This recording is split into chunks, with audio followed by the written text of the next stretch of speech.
大家好，今日要拍呢個段 shot 咧，係想分享一位高靈嘅信息嘅。咁佢希望咧，我拍呢一段片咧，去提醒大家。最近我就處理緊一個非常複雜嘅 case。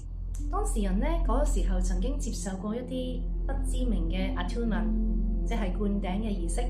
結果導致咗身體同能量嘅系統被入侵。因為而家地球嘅整體頻率咧喺度上升緊嘅，有唔同層次嘅能量傳友咧都想透過呢一個機會咧嚟去揚升，而因為人類嘅身體咧係上接天下接地，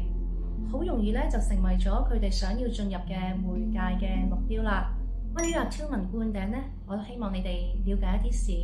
當你做 attunement 咧或者相關嘅儀式嘅時候咧，可能導師會需要你做一啲宣言或者係允許嘅。問題就係你未必清楚你允許緊啲乜嘢進入你嘅身體系統。雖然各個門派都唔同，但有可能已經形成咗一份能量上嘅合約啦。而使某一啲傳友可以同你共用同一個身體空間。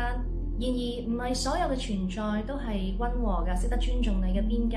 願意離開。所以呢一位高靈咧，希望我分享呢一段經驗之餘咧，亦都提醒大家，凡係快速可以得到大量能量嘅方法咧，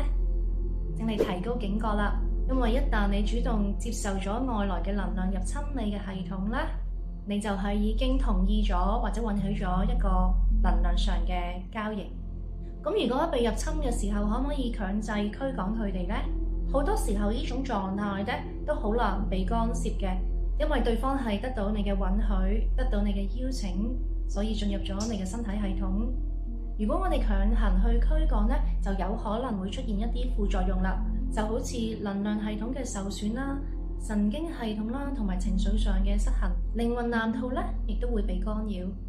希望透過呢段片啦，你哋會加強你嘅警惕啦，唔好亂咁將自己嘅能量主權交出去。